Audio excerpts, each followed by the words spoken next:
Guys, this is Steve with Empire Industries. Today we're going to talk about is how do you deal with maintenance and maintenance issues.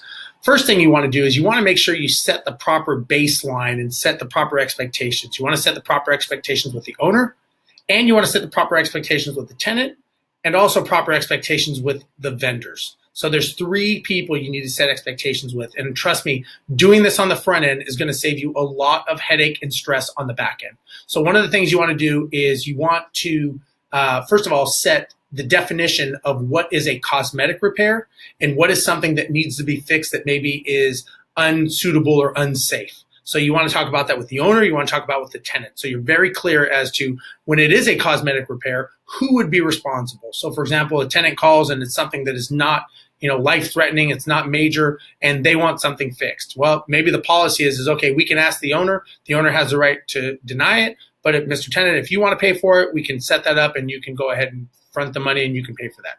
They may not like that idea, but at least you're giving them the options.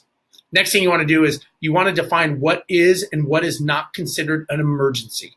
Now, you want to be very, very clear on that, and you want to let them know that if they call for something that is not an emergency, maybe there's some repercussions. I don't know, maybe you charge them a fee for calling when it's not an emergency, and maybe you give them a card that shows what is and what is not considered an emergency that they can put on the refrigerator.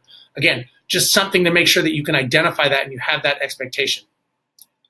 Other thing you want to do is when there is a service ticket, what is the expected repair time? So for example, if someone calls and they say they want something fixed and it's not something that's, a leaky pipe or broken toilet, what is the estimated repair? Maybe it's within 3 to 5 days, we'll have someone out there. Whatever the policy is, again, let the owners know.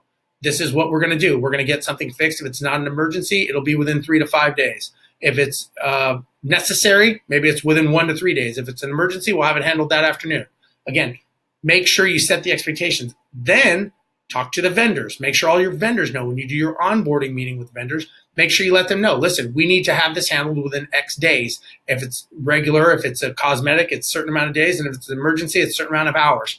Again, you're setting the tone for everyone so that it doesn't be like some cluster when it happens and everyone's wondering who needs to do what and when. So again, setting the proper expectations with maintenance is huge because, of course, when something happens to a property, the tenant wants it fixed right away. And if their expectation is or was that you would be out there right away and you're not out there for 3 days, it's going to cause a problem. And right now with social media and the ability of instant connection, you may be vilified out there, even if your policy says 3 to 5 days, their perception was right away. So if you can set that at the beginning, then it makes it a lot better so that you can say, remember we had that conversation and we said if it's not an emergency, it's 3 to 5 days. They may say, oh yeah, okay, I remember that. But at least you've had that discussion in the beginning with everyone involved. So again, this is just something you can do, setting the proper expectations. Hopefully this helps. This is Steve with Empire Industries, and this is how we deal with maintenance. Bye-bye.